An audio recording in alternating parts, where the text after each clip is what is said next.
উকিল ম্যাডাম, চিহ্ন না দেখা গেলে শালার মানুষ নিজের গায়ের জন্মদাগ ভুলে যায়, আমারই কি মনে রাখবে? এই আমার চিহ্ন রইল, রেখে দিয়েন আপনার কাছে। নয়তো আমাকে মনে রাখার মতো কেউ হয়তো থাকবে না দুনিয়ায়। কেউ মনে না রাখলে এই দুনিয়ার দিব্যি একটা আস্ত জয় আমিরকে ভুলে যাবে। এইটা ঠিক না। বড় সাহেব দিছিল এটা আমার 25তম জন্মদিনে 2012-তে।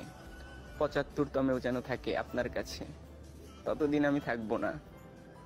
ও হ্যাঁ, এটা সেই ঘড়ি যেটা আমার হাতে ছিল সেই দিন, যেই দিন আপনার সাথে ভার্সিটির মাঠে আমার প্রথম দেখা। আবার এই দিনও, যেই দিন আপনার নামে আমি একটা বলি চড়াইতে আসছি। এই শালা ঘড়ি আমার জন্য কুফা আর আস্ত একটা বেঈমান। থাকে আমার হাতে, অথচ শালার কাটা টিকটিক করে আপনার নামে। তো ওইটা আপনার কাছেই থাকুক।